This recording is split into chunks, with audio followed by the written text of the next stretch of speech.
Baik anak-anakku, lanjut lagi, masih di pertemuan kelima. Ya, kita sekarang lihat gambar berikut. Coba kalian lihat ini ya. Ini ada seekor kucing ini siap-siap berlari ya. Kamu perhatikan dulu ya. Ya, nah dia akan bergerak dari titik awal di sini ya, sampai dengan sini ya. Kemudian nih lihat lagi, ya bergerak lagi kembali. Sampai mana kita lihat berhenti dia? Iya, berhenti di titik ini. Ya, dari awal di sini dia bergerak ke sini, balik lagi berhenti di sini. Iya, sekarang berapa jarak yang ditempuh? Kemudian berapa perpindahannya? Nah, ini sudah jelas di sini ada ya. Jadi jarak yang ditempuh itu dari sini ke titik 0 ya, dari min 5 ke titik 0 ada 5 satuan.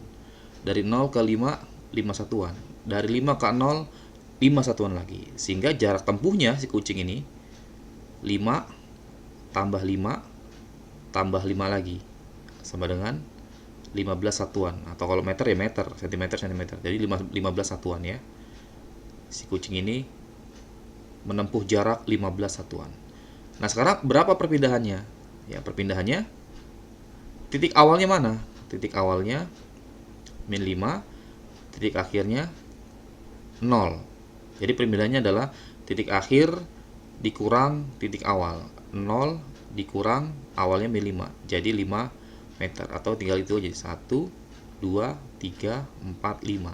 5 ke kanan berarti positif. 5 satuan atau 5 meter gitu ya. Kedudukan awal, akhir dikurang dengan kedudukan awal. Ini untuk yang perpindahannya. Jadi mudah-mudahan dengan simulasi ini kalian bisa memahami apa itu jarak, apa itu perpindahan. Ya, ini sudah saya ilustrasikan dengan gambar yang ini contoh yang kedua. Tadi sebelumnya sudah ada contoh yang pertama ya.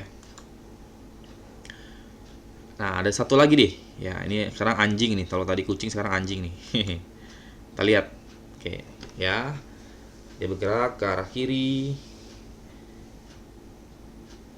Oke, sampai situ. Balik lagi dia. Berapa tuh? Oke. Stop. Oh, ternyata masih jalan lagi. Oke. Berapa jarak yang ditempuh? Berapa perpindahannya? Ayo, oke. Ya. Berapa kira-kira? Iya, awal dari sini bergerak ke sini. Berapa tuh udah? Udah 10 ya. Balik lagi ke sini. Berapa tuh? 10 lagi. Berarti 20. Dari sini ke sini berapa tuh? 7 ya. Tuh, 5, 6, 7. Berarti jaraknya 27. Jarak tempuhnya sudah jelas ya. Mudah-mudahan bisa nih. Kemudian perpindahannya mana? Perpindahannya akhirnya di sini. Min 2, awalnya 5. Jadi berapa?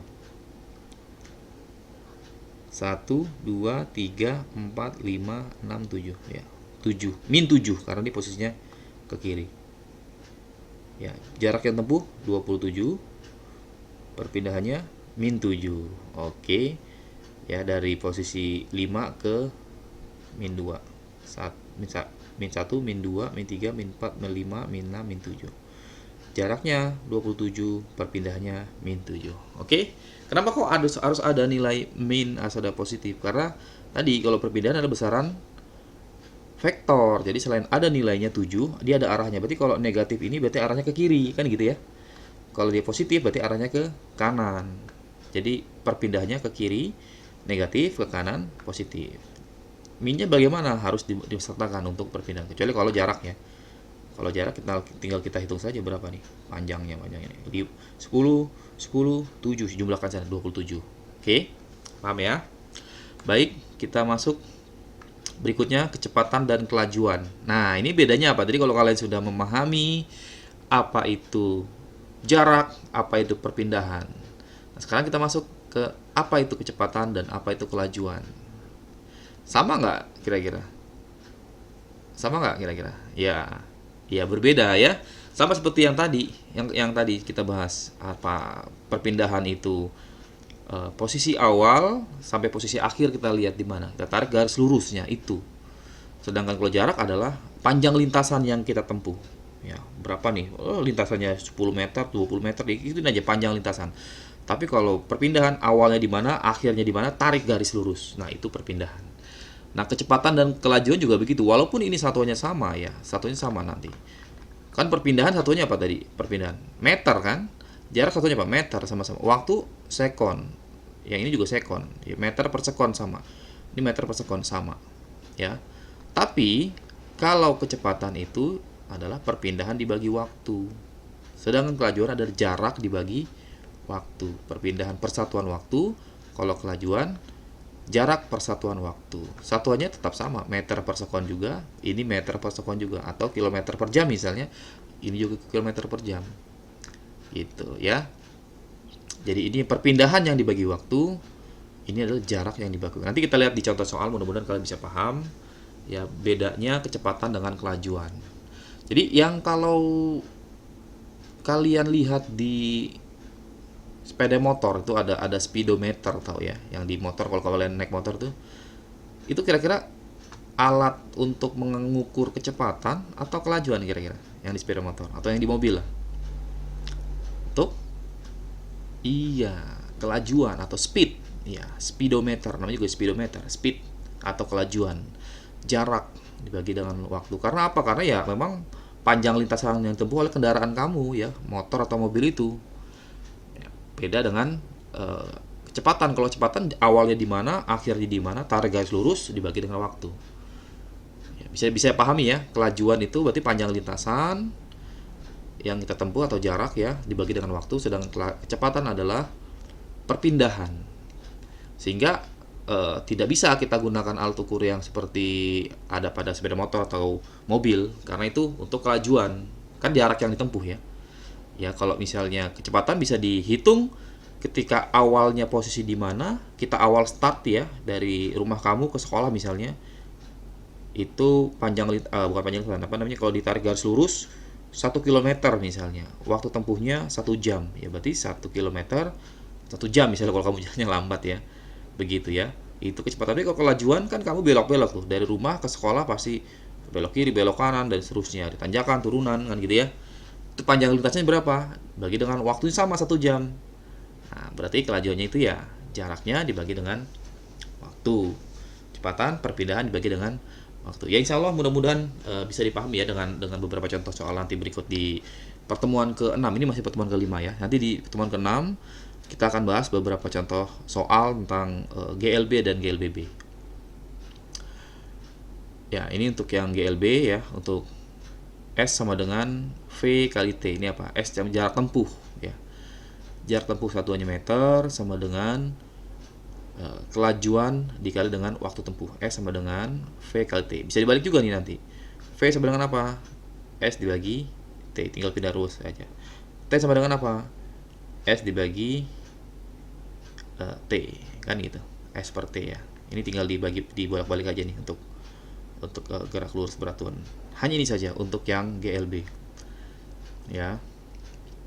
Kemudian kita masuk ke grafiknya ya. Ini grafik pada gerak lurus beraturan atau GLB ya. Grafiknya seperti ini. Ini kalau kalian bergerak nih ya dengan kecepatannya konstan dia nih dari awal. Kalau misalnya dikasih, ini ada alat simulasi sebenarnya, ticker timer, tapi kalau misalnya yang mudahnya misalnya begini, kalian ada mobil ini ya, mobil ini bergerak, dia memiliki kebocoran di apa namanya bagian olinya misalnya. Jadi ketika dia bergerak netes tes, nah segini kan, bergerak lagi netes lagi, titik kedua, titik ketiga dan seterusnya. Nah kalau dia bergerak dengan kecepatan konstan ya atau gerak lurusnya beraturan ya, maka tetesan olinya ini dia akan sama nih, antara tetesan berikutnya sama gitu, jaraknya sama gitu ya, karena dia dengan kecepatan yang konstan gitu ya. Nah pada grafiknya ya, grafik antara jarak hubungannya dengan waktu, maka membentuk garis lurus seperti ini.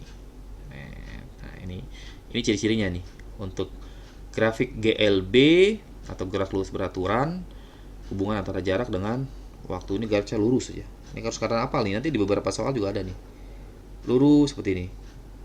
Ya lurusnya tidak harus seperti ini ya. Jadi bisa juga begini, agak ke sini, atau mungkin agak menjorok ke atas juga. Yang penting dia lurus. Ya, sehingga terdapat perbandingan yang konstan antara jarak dengan waktunya. Garisnya lurus gitu ya. Nah, sedangkan untuk kecepatan dengan waktu, ini grafik GLB, sekali lagi ya, ini grafik GLB, dia akan membentuk garis lurusnya seperti ini, horizontal seperti ini. Ini horizontal nih. Kecepatannya misalnya 10 km per jam, ya udah. Dari awal sampai akhir dia kecepatan sama, konstan, 10 km per jam terus. Waktunya mau 1 menit, 2 menit, 15 menit, 1 jam, dan seterusnya tetap konstan. Ini grafik untuk GLB ya.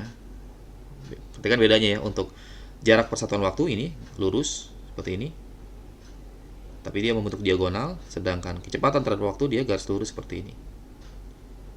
Oke ya, konstan. Tidak naik seperti ini atau tidak turun. Nanti berbeda dengan GLB nanti yang kita bahas di pertemuan ke-6 ya. Kemudian grafik percepatan ya, percepatan atau kecepatan persatuan waktu ya. Untuk GLB dia 0, tidak ada percepatan. Artinya kecepatannya tetap. Jadi kalau percepatan atau perlambatan itu adalah perubahan kecepatan persatuan waktu ya. Jadi kalau ada perubahan kecepatan setiap waktu itu masuk ke GLBB atau gerak lurus berubah beraturan. Tapi kalau misalnya kecepatannya konstan seperti ini ya, entah di titik yang ini ya, 11 misalnya nih, atau titik 20 km per jam, atau 30, atau berapapun ya, kecepatannya konstan, maka tidak ada perubahan kecepatan, sehingga percepatannya 0 di titik ini. Nah, ini percepatannya 0, tidak ada di titik 2 atau 4 dan seterusnya. Ini grafik-grafik dari gerak lurus beraturan. Yang ini kalian harus pahami ya. Ini antara jarak dengan waktu, hubungannya seperti ini. Lurus vertikal seperti ini ya. Bukan vertikal, sorry. Ini agak diagonal ya, membentuk seperti ini ya. Tapi lurus ya. Lurusnya ini tidak harus seperti ini ya, bisa ke agak menjorok ke bawah atau dekat. Tapi yang penting tadi dia garis lurus. Nah, untuk yang kecepatan terhadap waktu, dia horizontal lurus. Sedangkan percepatan terhadap waktu, dia di titik 0 untuk GLB. Nah, ini 3 grafik ini harus kalian pahami. Mengerti perbedaannya ya. Oke, itu saja ya. Nanti di pertemuan ke-6 kita akan masuk ke gerak lurus berubah beraturan atau GLBB. Ini kita cukupkan. Untuk pertemuan ke-5 ya, ada 2 video. Tadi video yang sebelumnya bahas pembukaan ya. Kemudian ini video berikutnya. Kalian juga bisa membaca modul yang ada di PJJ atau di e-learningnya, modul kalian pelajari. Nanti ada diskusi juga, ada tugas juga yang harus kalian kerjakan. Kita bisa berdiskusi di forum diskusi tersebut, ataupun kalian bisa japri ke saya untuk pertanyaan atau ada yang tidak jelas ya, ada yang kurang jelas, kalian bisa japri atau telepon boleh. Kalau saya bisa angkat, saya akan jawab ya. Mudah-mudahan sih sudah bisa dimengerti dengan video yang saya tampilkan ini ya. Memang tidak berharap begitu besar juga saya dengan pertemuan seperti ini, tapi mudah-mudahan kalian bisa memahami ya. Sedikit banyak apa yang kita pelajari ini sudah ada yang nyangkut lah di otak kalian gitu ya. Baik, terima kasih atas perhatiannya. Sampai jumpa di pertemuan ke-6. Terima kasih. Assalamualaikum warahmatullahi wabarakatuh.